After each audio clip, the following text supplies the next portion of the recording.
Okay, today's the tough one, so I'm starting out by giving you some cat footage, hopefully to prove that I am not a sexist, misogynistic monster. How can a monster possess such a beautiful animal? That's my question.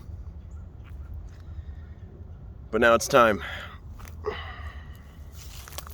I don't think Dusty's going to come along with me today because it's probably about to start raining, and he learned his lesson a week and a half ago. So today I'm dismantling feminism. Not really a simple task. This is more difficult than talking about racism or homophobia or transphobia for a variety of reasons. So I'm going to say two things right away that everybody will agree with, just to get it out of the way. One, the 19th Amendment was a good idea.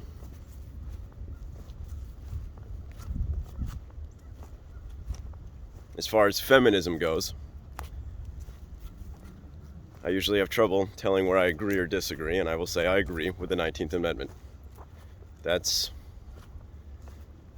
at least one spot. And then the second thing I'll say is that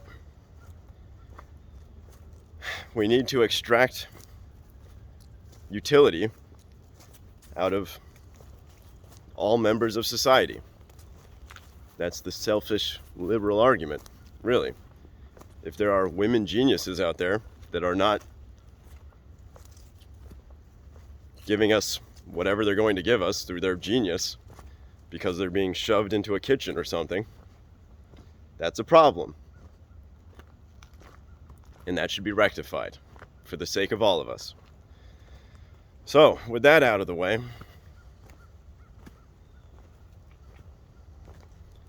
it's time to jump into the controversy, because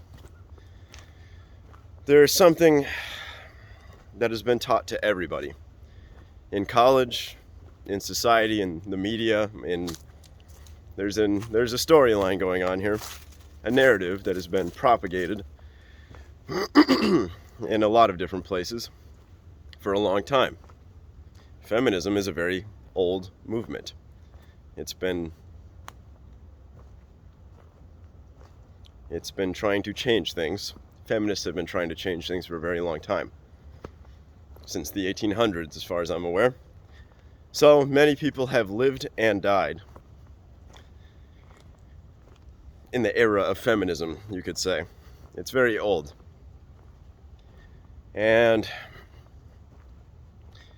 well, there's one fundamental concept that I need to talk about, and that is patriarchy. Patriarchy. So, I see similarities between patriarchy and systemic racism in terms of concepts. And conceptually speaking, there are similarities, but there's also some fundamental differences. First of all, white people tend to have white children. Black people tend to have black children. So the patterns in systemic racism propagate themselves forward in time a certain way. Turns out men can have girls, can have daughters. Women can have sons. So whatever patterns are there in terms of patriarchy will propagate themselves forward differently than patterns of racism. So we're talking about something different here. They're both systemic issues, but the patterns behave differently.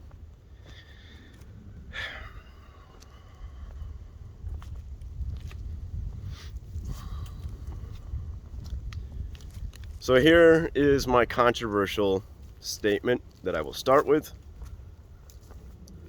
and that will put me in a hole, and then I will go from there. I don't know exactly how I'm going to get out, but I'll do my best. So I'm going to talk about chess. Chess is male dominated. Something like 95% of grandmasters are men of all time. The top 10 best players in the world right now are men. The vast majority of the best players are men. And they always have been men. That has always been true, and it continues to be true.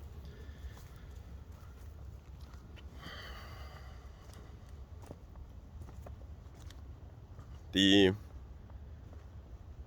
split between men and women in chess has been changing. There are now more women in the top rankings of chess than there were 100 years ago. But here's the controversial take. We will never see a 50-50 split between men and women in chess at the top level. Never. Chess will always be male dominated. Always.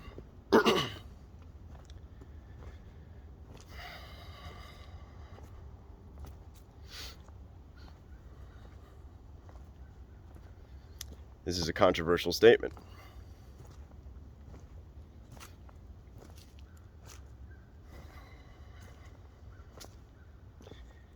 You're probably asking yourself, why do I believe this?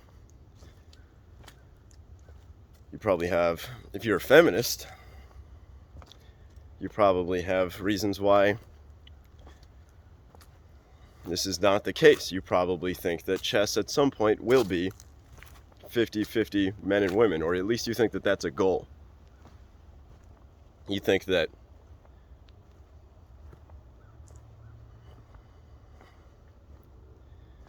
well, what do you think? What do you think, feminists? What do you think about the fact that the current top 10 of chess is all men? What do you think about the fact that chess is male dominated? So if you go to the Wikipedia page on feminism and you read a little bit, first of all, you'll find that feminists don't all agree with all feminists. There are a variety of ideas. Feminism is a very complex subject with a lot of different lines of thought inside of it. A lot of different thinkers thinking about it for more than 100 years. So it's hard to say what feminists believe because there's a lot of disagreement. And you'll find one important disagreement in the very top chunk of Wikipedia there. I believe it's the second or third paragraph. You'll see that there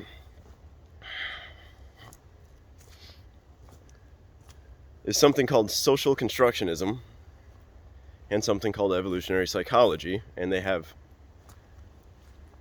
conflicting views. If you take a purely social constructionist stance when you're looking at chess, the distribution of men and women in chess, you will say that the fact that there is not a 50-50 split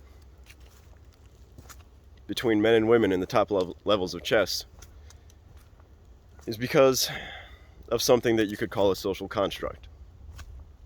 Whatever reason you have for why there isn't a 50-50 split is likely a social construct, whatever that reason is. Gender roles, patriarchy. You could say patriarchy.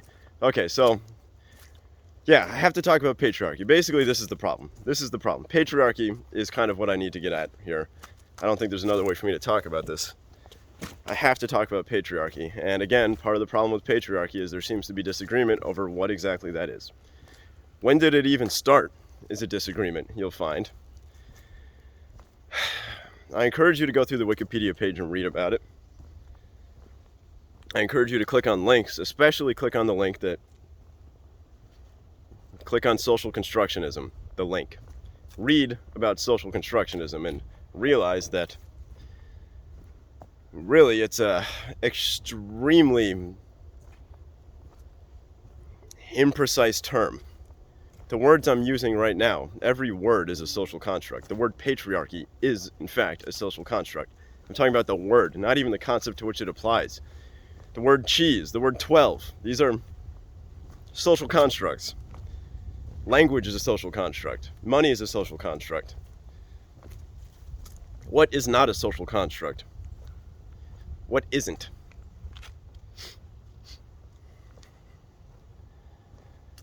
It's difficult to talk to people who believe heavily in social constructionism because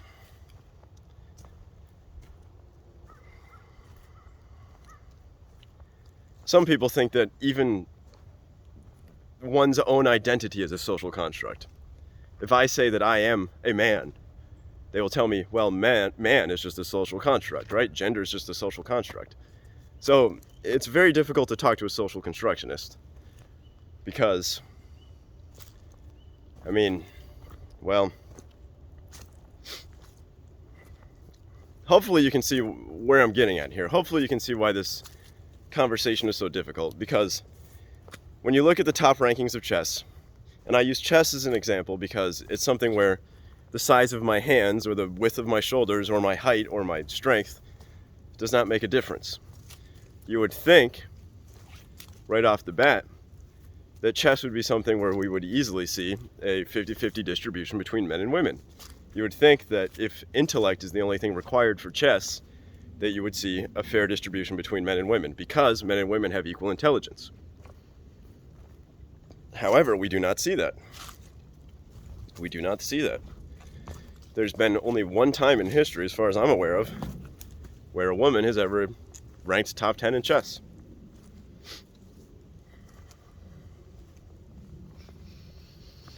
Again, a social constructionist will say that this is because of social constructs. This is because of something like gender roles, or you might say sexism or misogyny, or you might say patriarchy, that this is the problem.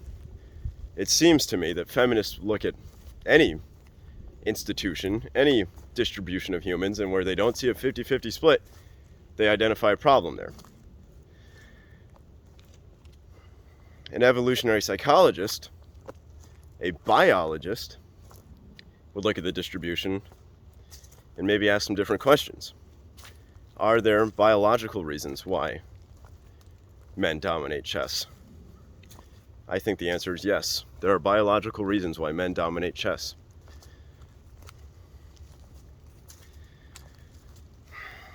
So, what am I not saying really fast?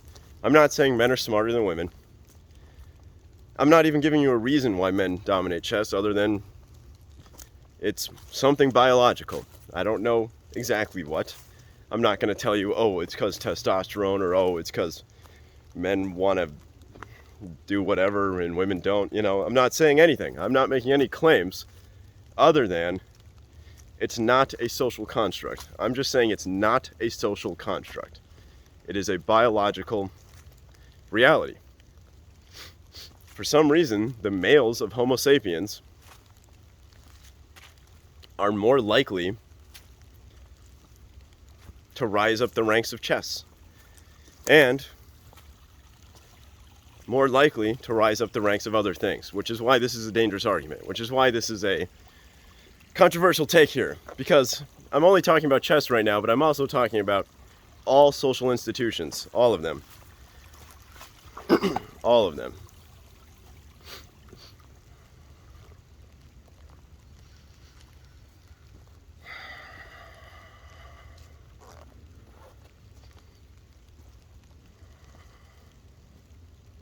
You must forgive me if I take pauses.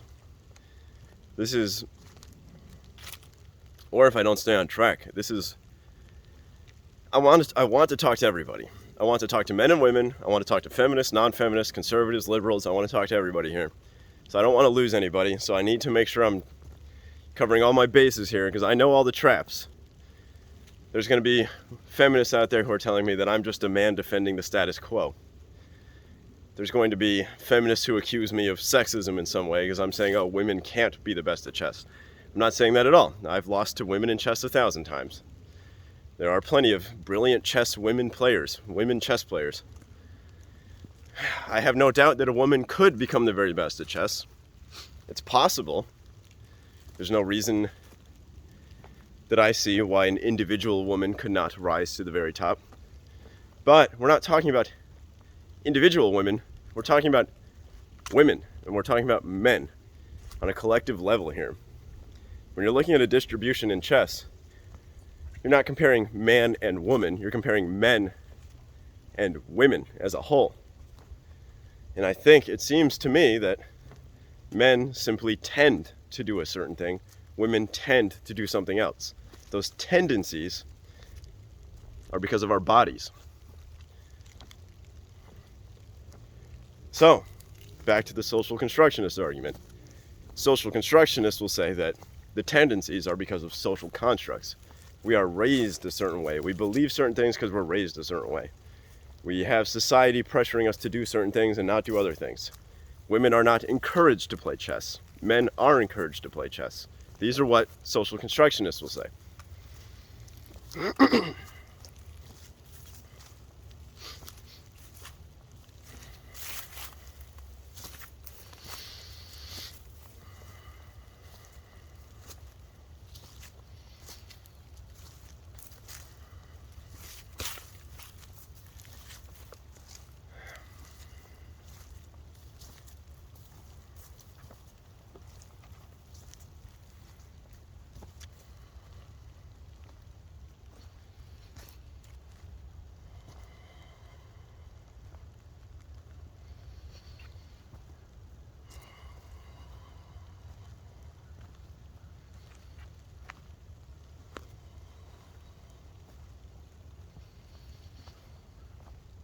Some feminists will say that patriarchy began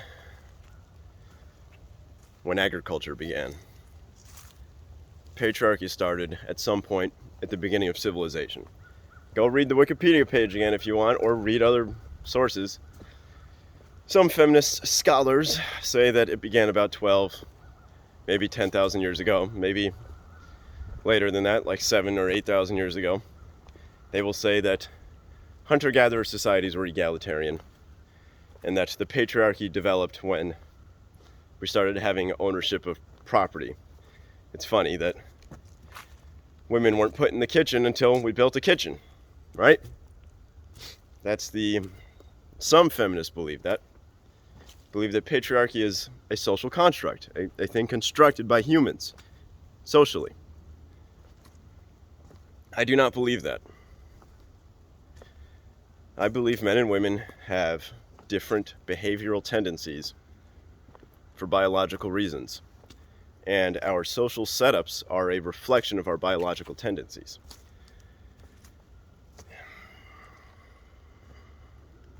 And again, most common argument used against this kind of thing that I'm saying here, especially coming out of my mouth, with my face, with my body, is that I'm a man defending the patriarchy.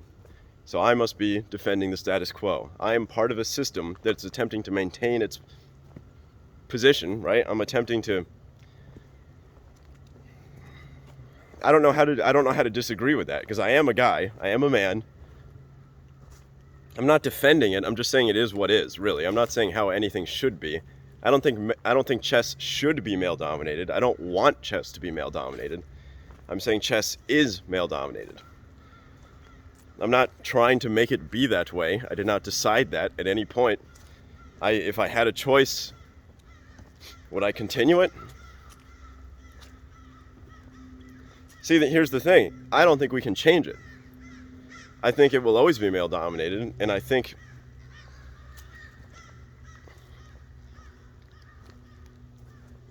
while, yeah, of course we should encourage women to do whatever they want to do, I think the goal of a 50-50 distribution is unrealistic. I think it's actually unachievable. I think that if we were to create a world where there was a 50-50 distribution, it's a world nobody would actually want to live in, not even the feminists. It's a world women wouldn't want to live in. It's a world men wouldn't want to live in. There's just... the distribution we see is just the natural tendency of Homo sapiens. And to attempt to make it perfectly 50-50, or to say anything other than 50-50 is somehow evil,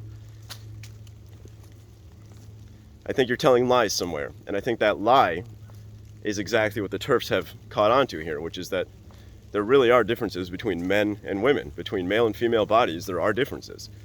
And those differences are not simply, bone structure. That's not it. The differences are deep.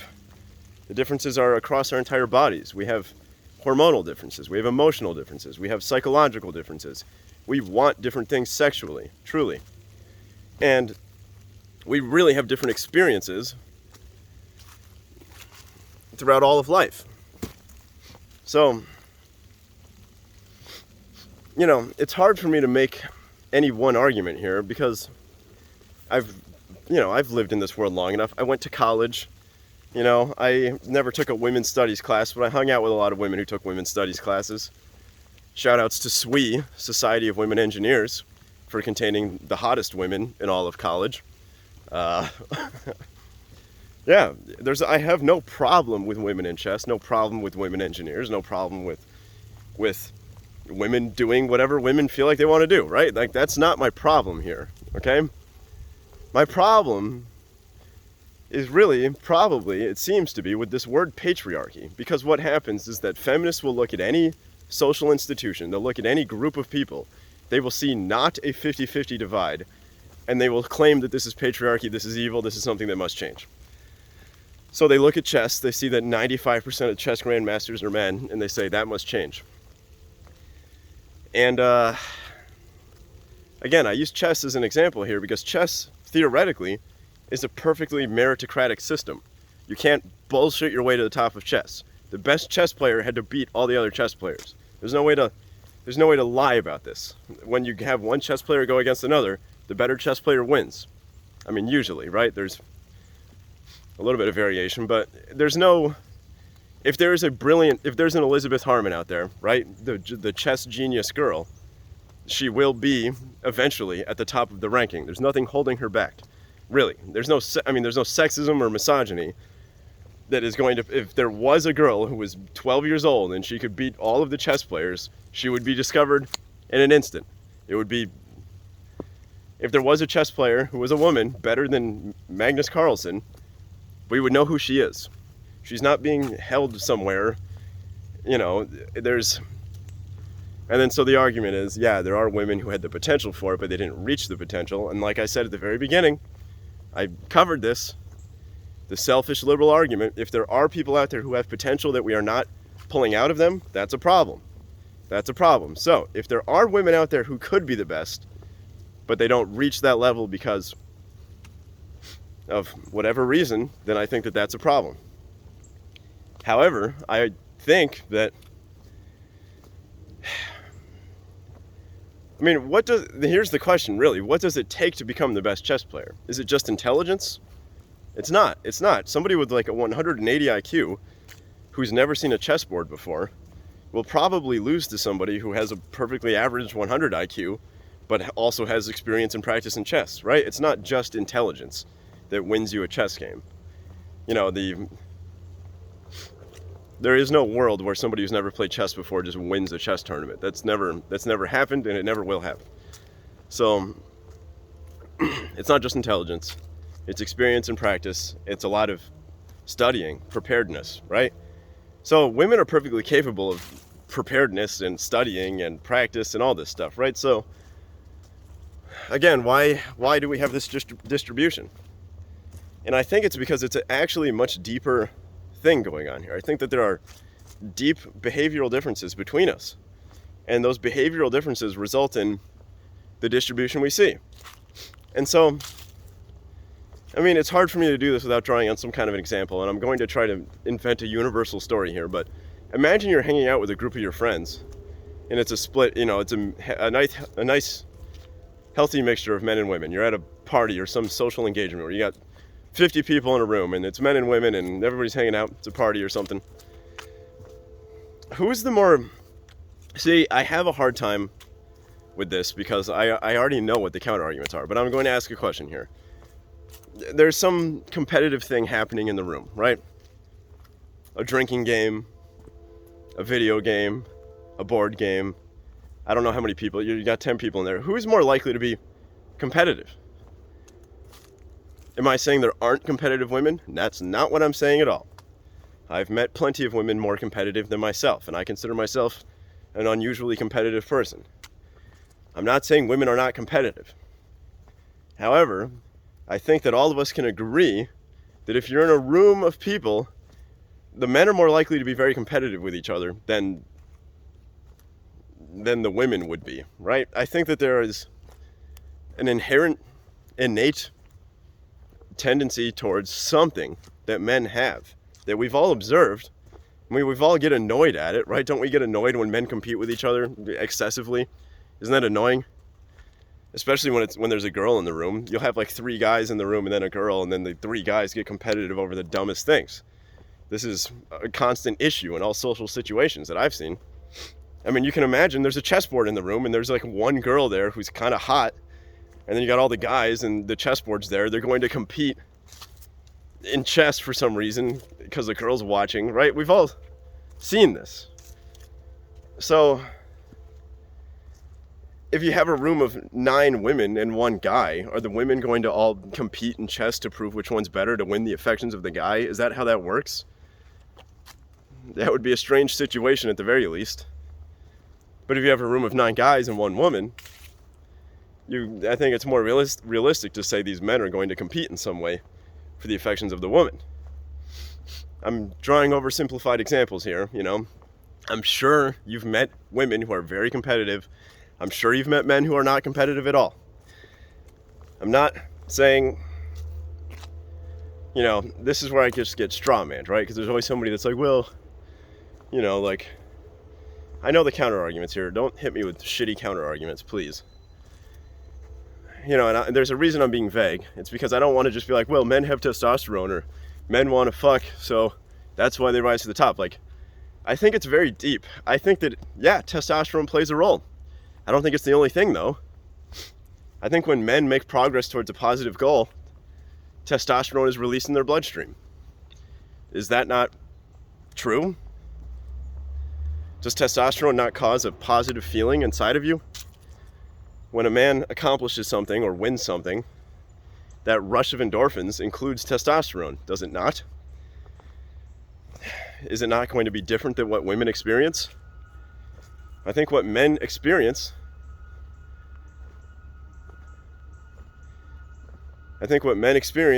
is different than what women experience. And I think that is what causes the distribution we see. When men are trying to ascend the hierarchy of chess, for whatever reason, whatever goal it is, right? Whatever goal it is, their experience along the way is going to be different than that of a woman's experience. I think men are going to experience some kind of different sort of drive, some sort of different motivation. So this is a thing women can experience. I just think it's a different level, or it's a different kind, right? And it has to do with hormones, but it's not just hormones. It's just the way we're built physiologically.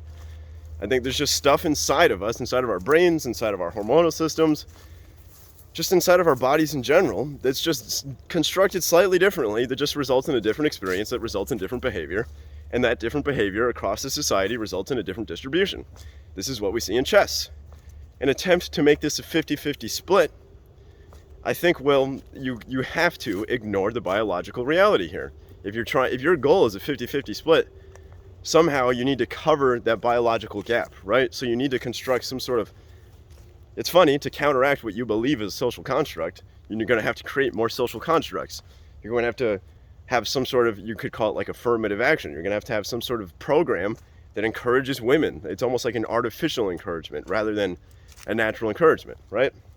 What is a natural encouragement? What is natural? I mean, this is what makes this such a complex subject, is that I'm essentially arguing that the distribution we see in chess is natural.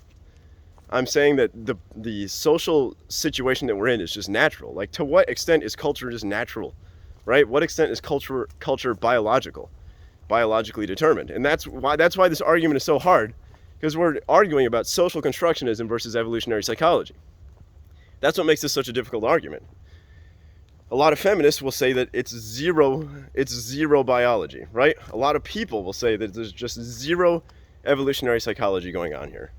They'll say that it's purely social constructionist, and I think that is purely wrong. It is not purely a social construct. We could sit here and argue about to what degree is it socially constructed, because there has been a change over time in the distribution between men and women. And I don't know what else you can point at other than feminism as the cause for that. So, is feminism a social construct? If anything's a social construct, feminism's a social construct. That social construct has been changing the distribution between men and women. So,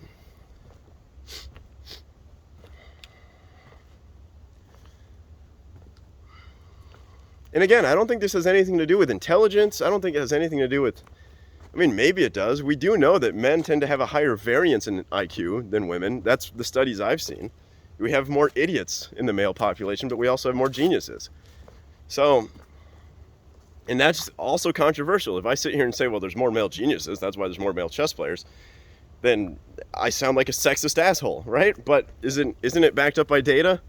Isn't that backed up by science? Do we not believe science anymore? Do we only believe science when it supports feminism? Does that not seem to contradict the feminist idea that the difference in distribution is purely socially constructed? And so I've been talking about chess this whole time because it's the year 2021. And, you know, maybe let's talk about something other than chess. Like, what about these video games that come out that really don't have anything to do with strength, right? A video game, you would think men and women would be equally as competitive in video games, especially modern video games that came out very recently that come out to people that are of an age that, you know, if feminism has taken hold of any generation, it must be the most recent, right? The most progressive generation must be the youngest in some way, right? And so if you have a game that came out in 2017 or what's a video game real fast? Like a game like Hearthstone, right? Because not even a game that requires reflexes, just one that, because I don't know, maybe there's a difference in reflexes between men and women. Maybe there isn't. I don't know about reflexes. But think about these video games that have come out very recently. Look at the distribution of competitive players. It's usually mostly men. In all of the competitive hierarchies that form around any competitive thing, the males dominate. And I don't know if there's counterexamples. I would love for one of my commenters to provide a counterexample of some sort of competitive hierarchy where there's a pure meritocracy, right? A purely meritocratic system where there's a one-on-one competition, a one-on-one game like ping pong or chess, pool, you know, boxing. Boxing is an example where there are physical differences, and so we have to have men's and women's leagues. But with things where there aren't physical differences, wouldn't make a difference. Why do we always see male dominance? Why? Even in newer games, the games that came out recently. Why? I think it's just because men behave a certain way and women behave a certain way. This is not socially constructed. It's just biologically we behave a certain way. Men are just, I don't know what it is. For some reason, we seem to be more driven to just want to be the very best player of a thing, right? There's some reason why a guy wants to be the best chess player, and for some reason women don't seem to want it as much, right? They just don't seem to have that desire. You know, if you look at this show, Queen's Gambit, what's special about Elizabeth Harmon? I mean, you know, it's obviously a drama, right? It's a fiction, but you'll notice about Elizabeth Harmon that when she's not doing drugs and drinking, you know, she's obsessed with chess. It's all she thinks about. She goes to sleep thinking about chess. She's reading chess books, like in every scene of that show. She's always talking about chess or reading about chess. She's obsessed with chess. Obsessed.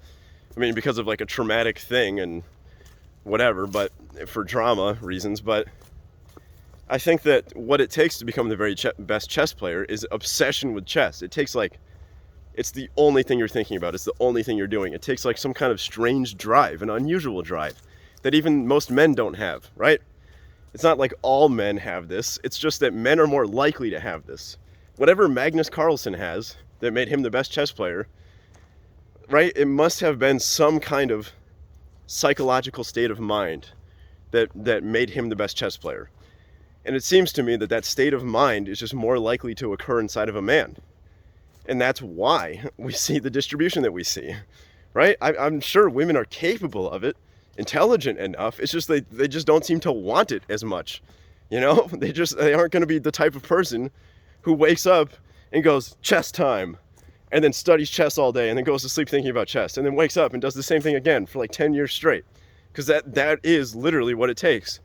You cannot become the very best at any of these things without doing something like that, because that's what all the other people are doing, right? You can't just waltz your way to the top. You have to, you know, and then I get into this thing, like, I'm saying like you have to work hard, but it's not just work hard. You need to have the characteristics that cause you to work hard, right? These are things that aren't even up to you. You don't choose whether you have this drive. The drive is in you or it's not.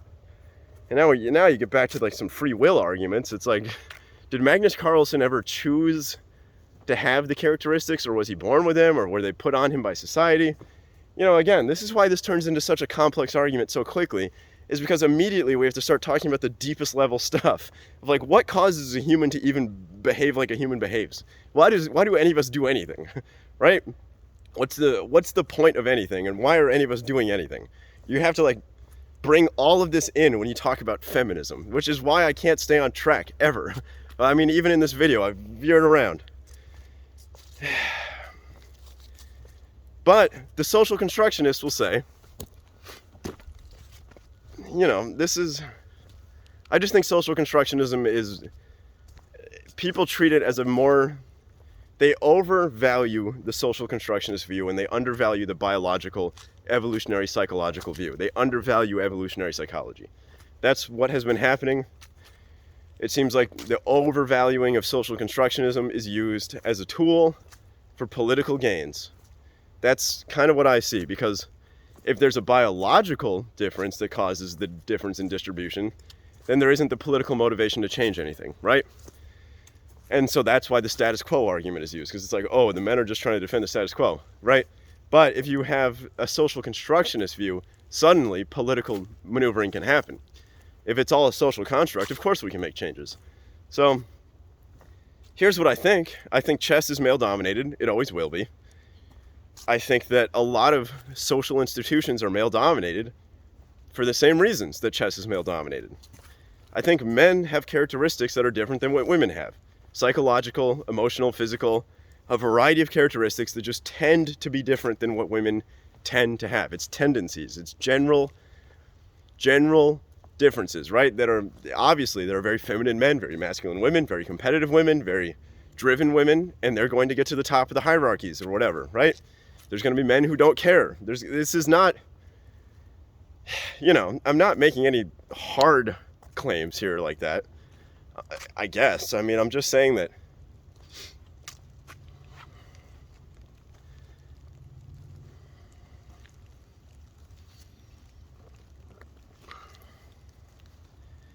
what I'm saying is that the patriarchy, and again, it comes down to how you define this, but to me, patriarchy is biologically determined. I think we are biologically patriarchal. Really. And this argument that it began at the beginning of the agricultural revolution, if you just go to like burial sites and you see that the men started getting buried with more things than the women,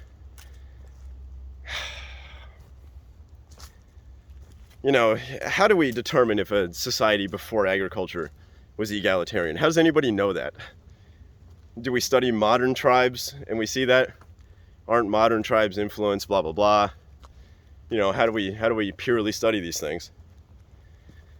What, do you think that these ancient tribes of hunter-gatherers also had social constructionists and they just said, oh, the differences are purely socially constructed and our bodies make no difference? Do you think that that was true back then? Or do you think it's likely that the same competitive instincts existed, that hierarchies formed across everything? That's what we do, is the second that you assign a value set, the second that you say, okay, whoever's the best at chess, why does anybody want to become the best at chess, right? Like, why? Why? People clearly do want to become the best at chess. There's some reason. Whatever it is, we value it, right? We value the best chess player. We hold Magnus Carlsen in some regard because he's the best in the world. And so there's a desire to be in that position. For whatever reason, there's a desire to be in that position. And chess is not the only hierarchy of competition. There's 10,000 hierarchies of competition everywhere, all the time, in all things, in all rooms, in all spaces.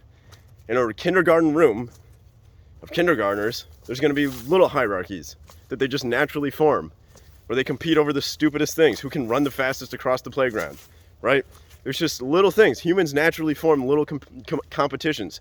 We invent new games all the time, where we compete with each other all the time. And you'll notice that there's just a difference between how men and women treat these little games. There just is, and that's it's biological. It's biological. It's inside of us. It's innate. That's what it is. And again, I believe we should extract utility out of all members of society. So if there are women out there who are not being properly utilized because of something, that's a bad thing. Okay? Okay? I'm saying that. But I'm also saying that there's probably reasons why these hierarchies look the way they do. And an attempt to change those things while ignoring the biology will create something bad, right? We're forcing an anti-biological thing here, an anti-human thing. We're being anti-human. I believe this is where a lot of this transgender stuff comes in, right? Like, this is why the transgender swimmer and the transgender MMA fighters can exist, is because we have people who are purely social constructionists that say that, no, it's simply a construct. If men are women, then men are women. And it's like, that's where this leads, right? That's where the social constructionist view leads. If you're purely a social constructionist, then there's no reason why men can't be swimmers or men can't compete in women's swimming competitions, right? So when you say dismantle the patriarchy, the feminist goal of dismantling the patriarchy, what are you dismantling? What is it that you are trying to change? Exactly. What exactly?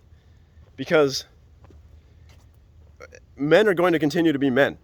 Men are going to have male bodies, right? Until we transcend our human bodies, until you can figure out how to make us just be robots or something like that, this is how it's going to be. Men are going to behave a certain way, women are going to behave a certain way. And then you can't change these things. You can't.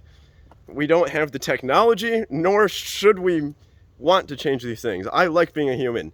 I think you like being a human. I think everybody likes being a human. We need to have a humanity first perspective, just to wrap back around to that. We just need to understand that we are animals. We are animals. We are. And we are sexually dimorphic. You know, sex has existed for longer than feminism has existed.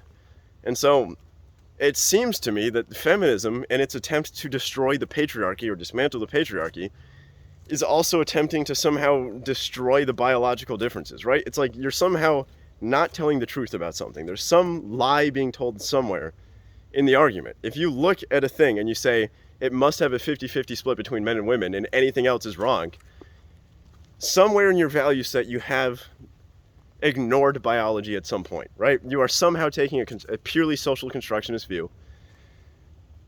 And I think that's wrong. It's not purely a social construct. So the problem is that chess nobody really cares about, right? Nobody cares. I mean, people care, but people care more about all the presidents being men, right? Or all the politicians or all the CEOs, all the leaders being men, right? That's what people care about. So think about it for a second. If you need to be obsessed with chess to get to the top of the chess game, what does it take to be a CEO or a political leader or any leader or any position of power, a priest or I mean, again, we get into these arguments, right? You talk about priests. A lot of religious organizations simply just have rules that say, nah, men only, right? There are those things. That's a social construct. A rule that just says men only, women not allowed, no girls allowed, right? That's a social construct. So there's places, right? This is not, I'm not saying it's never social constructionism. I didn't say that. I'm just saying it's not never biology, right? There is some biology involved here. So when you look at CEOs, what does it take to become a CEO? What does it take to rise to the top of IBM or whatever, Ford or some giant company? What does it take to get to that point? What does it take to run a company or something like that? It takes a set of characteristics. You have to be somebody who is obsessed with this stuff. You can't just half-assedly, I mean, despite what people think of like this cigar smoking, top hat wearing dude leaning back in his chair just like enjoying his like free power. That's not how this works, right? It takes a lot of effort to start a company, to run a company, to rise to the top of a company, because the thing is there's like 1,000 other people trying to get that position. To get the CEO spot in a company that currently exists, you have to beat everybody else that wants that spot. It's a competition. It's a competition. You don't just fail your way up the ranks. You don't just fall your way up there. It's not like you just put time in and then you get there. That's not how this works. It's a strange fantasy I think people have. If you start at a company right now, if you start at name any company that exists right now that's very large. Name any large company. You started UPS, for example. UPS. This company has existed since before you were born, most likely. You start there. You want to become the CEO of UPS. You want to become the number one person. You're a man or a woman, right? Here's the thing. There are 1,000 other people inside the company that also want that one spot, that are also working towards that one spot. You have to defeat all of them. You have to be better than all of them. So obviously, there's a lot of Game of Thrones level shenanigans going on here. Somebody who's more like Littlefinger is probably going to have an easier time. There's going to be a level of backstabbery and a level of social political maneuvering. But still, that takes some kind of characteristic. You have to have the drive, the competitive something. It's very competitive. It's very difficult to get there. You have to defeat other people who are in your way. Whatever defeat means, whether you do it ethically or not, whether you do it fairly or not. You know, in chess, at least it's fair. You can't cheat your way to the top of chess, right? But in a CEO's position, you can do some things that you might call unethical to get to that spot. There will be backstabbery, but still, you have to defeat 999 other people, right? You have to defeat everybody else. You have to do something better than them. You have to, in a purely meritocratic system, if UPS was a perfect meritocracy, then truly the person who was the most competent and worked the hardest should get that thing, right? And a good company that values the right things, that behaves properly, only the person who is truly the best at that position will get that spot, right? If the company is purely based on competence. But we all know that any social institution, there's a degree of corruption, so there will be a degree of backstabbery and trickery going on. But still, no matter how the hierarchy is formed, it will be a very competitive struggle to get to the top. It will not be easy. So only the people who go to sleep thinking about it and wake up thinking about it and think about it all day and only work towards that are going to get there, because everybody who does less won't get there, right? It's not handed to you. You have to work very hard. You have to think about it constantly. It needs to be the only thing you're focused on. Otherwise, you will just be outcompeted by somebody else. And so I just think biologically, somehow, for some reason, males are just more likely to have the behavioral characteristics that it takes to defeat 1,000 other people at a thing, right? And we see it in chess. We see it in companies. Like, these people rise to the top because it takes so much effort. You have to work like 80 hours a week for like 15 years straight to get to the top of UPS, right? Probably more than that. You probably have to work like 30 years to become a CEO from like where I'm at, from a 28-year-old, but even younger. Really, if you were to start at 18, get into UPS, you'd have to work extremely hard to work your way up to the top of any institution, any structure.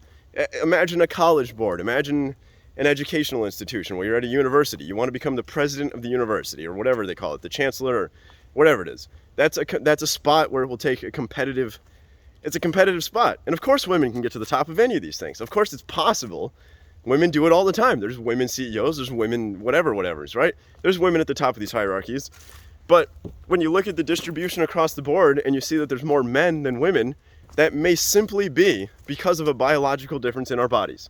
That may be the reason. It might not be social constructionism. Every time this goal, right, this feminist goal of a perfect 50-50 split, like 50% of the presidents, 50% of the senators, 50% of the CEOs, 50% of chess players, 50% of all things should be women, you have to consider the fact, well, it's just an unrealistic goal, I think. It's just unrealistic because you either have to prevent men from behaving the way they're behaving, or you have to like force women to behave a certain way. You just have to force behavior on somebody that's like anti-biological, that's anti-human. That's what I think. This is my biggest problem with feminism. This is my biggest problem when people complain about patriarchy. It's like, what exactly is patriarchy? What is it? Because I think it exists. I think the reason that there's more men at the top is because just men seem to have this kind of drive. And I think that since this is true, this was true before agriculture, right? So whatever hierarchies or whatever social institutions existed before civilization, before agriculture, you would have seen men still would have been behaving a certain way. If it's just hunting, who's the best hunter? You just have men who just are obsessed with hunting more often than women. Of course, there's women who will be obsessed with hunting as well, or whatever the thing is, whether it's berry picking or sewing or river, whatever, whatever it is.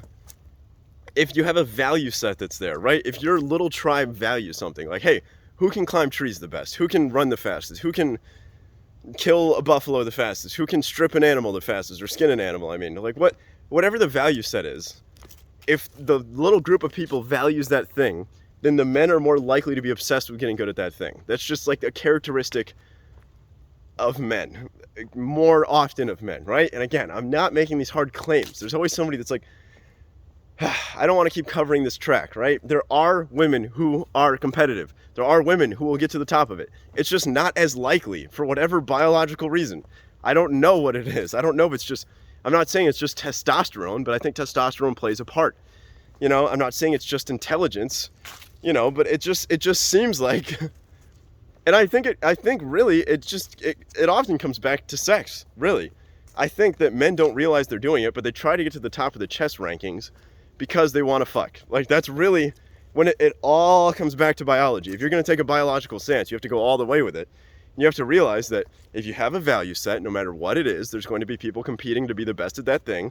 There's going to be people trying to prove their competence to everybody else. That's what humans do. Why are they doing that? Well, why does any animal do anything? It's to pass their genes on to the next generation. That's why we're all doing all of these things. That's why I'm making a YouTube channel. That's why I'm walking right now. That's why I exist, is to pass my genes on to the next generation. Like, all of my thoughts, actions, everything in my body, all of my cells have a little genetic code, and in that code, there's, information there that is trying to pass on. The information's trying to survive, right? The genes are trying to survive, and that's, just to make this all the way. This is why it's such a gigantic thing to talk about. This is why it's so frustrating. This is why it takes me 52 minutes to get to this point. It's because when you're talking about feminism, you're talking about everything. You're talking about, like, all of reality, all biological, social reality. There's really nothing outside of this conversation, the way I see it. It's the relationship between women and men, which is the oldest, like, every person on earth has constantly been contemplating the relationship between men and women. Always. Every comedian has been making jokes about it since the beginning of comedians, right? It's just not purely social constructionist. It's not. That's probably my biggest stance here. It's just whatever patriarchy is, it's at least partially biologically determined. And the attempt to dismantle it is partially, since patriarchy is at least partially biologically determined, any attempt to dismantle it will result in some sort of anti-biological thing going on here. It results in something that's, like, unnatural, something that's opposite of what humans want, opposite of humanity. That's why we see strange things going on today. That's why we see,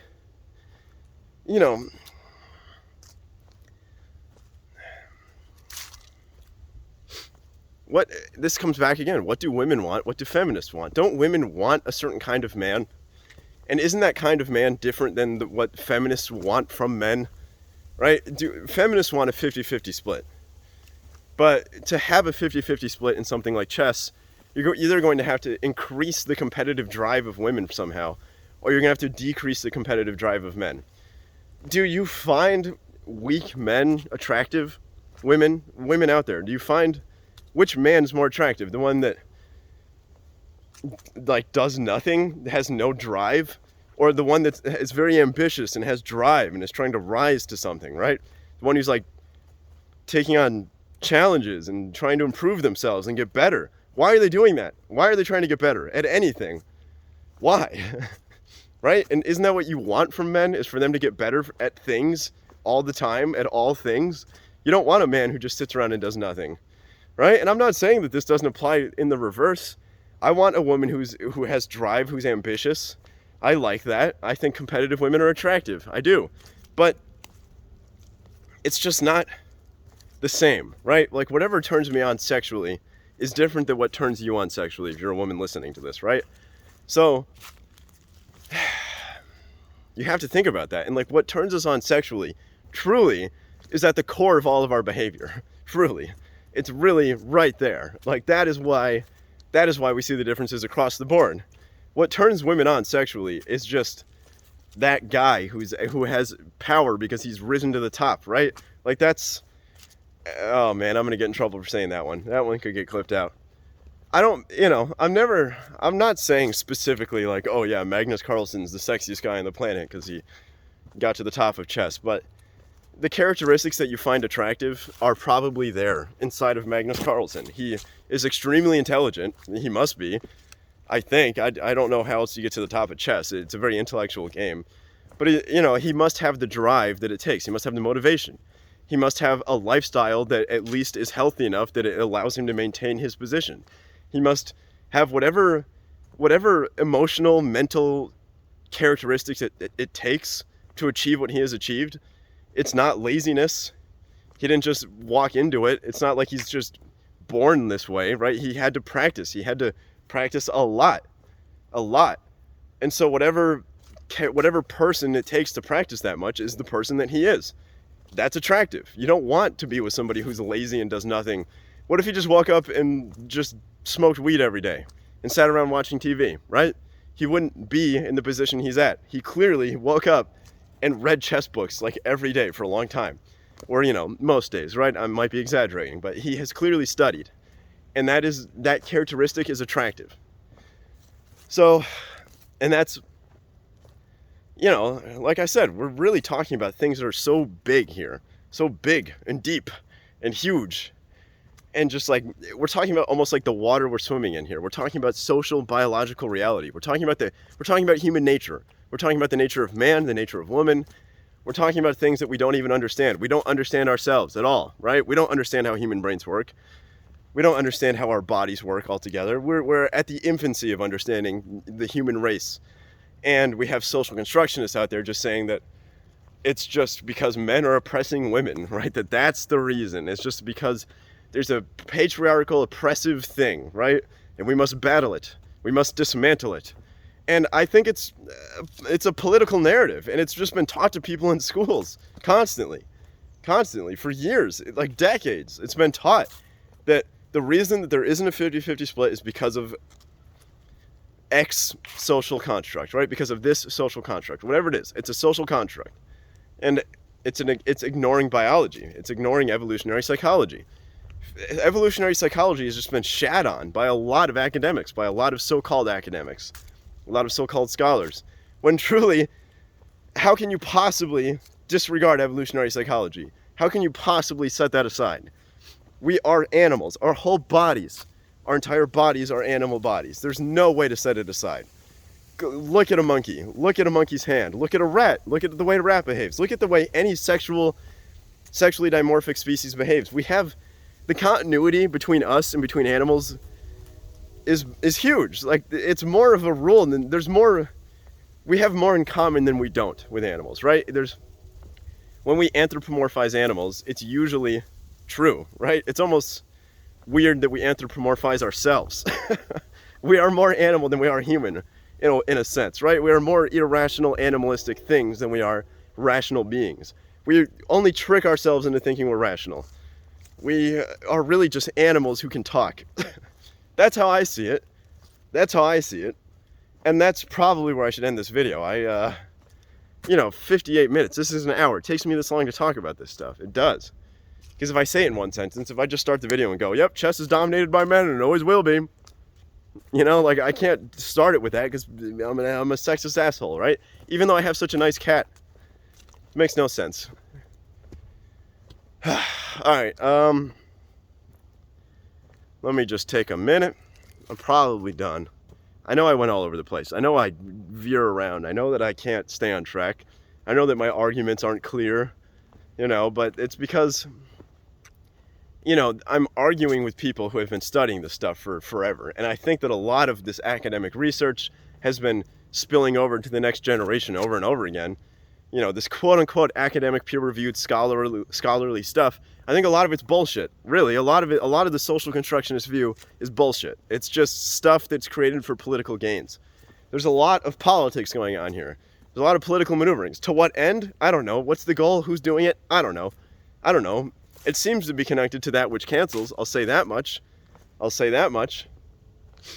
But there's really just, like, if the goal is something that's anti-human, if the goal is something that's anti-biological, what are we doing? What are feminists doing? What are we doing? What lies are being told? And for what reason? Why are people lying? What political ends? I mean, I'm not saying that women are trying to take over. I'm not afraid of that. I'm not like trying to stop that or anything. I do think society should be healthy. I think society should, whatever setup we want to achieve should be the best setup. So if the best setup is 25% women, 75% men, like, I don't know. I'm not telling you how it should be. I'm really giving no shoulds here, right? I'm not trying to maintain anything. I don't care if it changes. Go try to make it 50-50. I just don't think it's going to work. I don't think it will ever work. And I think if we did achieve a world where we did get 50% women in chess, at the very top, I mean, I'm not saying in participation, I'm saying 50% in the top 10, right? I'm saying that half of the time, the best chess player in the world is female. I'm saying that world just won't exist. It's just not possible. I just don't think we can get there. I think because we can't get there until we transcend our human bodies, until we reach robot land, right? Maybe then we can get there. I don't know. It's not that I'm not trying to maintain any status. I'm just a guy born in 1993. I didn't set up any of the society. I have no, sure, if women want to run things, just make sure you do a good job. I don't know. Like, just don't do things that are anti-biological. Don't do things that are anti-human.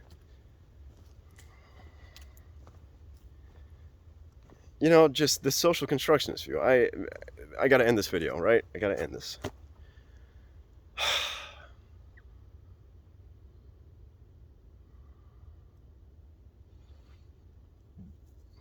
I don't think I'm sexist. I've never been called sexist by a woman who knew me. By a woman that I've been in any amount of relationship with. I've never been called that before.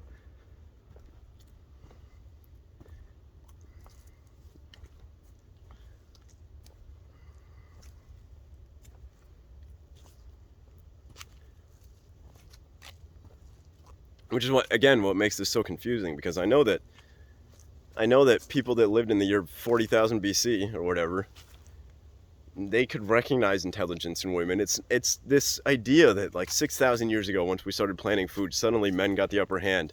Like, that's not a thing, right? And, what is it? That we invented a larger, kind of more complex society, and so the hierarchies got more complex, and then men ascended to the top of more complex, larger hierarchies, and that's what started it? You could say something like that. Is that a bad thing, though? If it's just an innate characteristic that comes out that then structures society, is that bad? Where is the evil, right? What is evil here? What is evil, right? What exactly do you achieve if you get 50-50? What exactly does that make women's lives better? Or, and now I gotta ask the question, feminism, wherever it started, has it made women happier? Are women happier today than they were 100 years ago, or 1,000 years ago, or 10,000 years ago? At what point in history have women been the best off, been the happiest, right? At what point? At what point? Are they happier in 2021 than they were in 1921? Do you think you're going to be happier in 2121? If you achieved a 50-50 split perfectly across the board, now is feminism over? Did you win? Did you get the thing you wanted? Is the end of, like, to me, it seems like it's more about,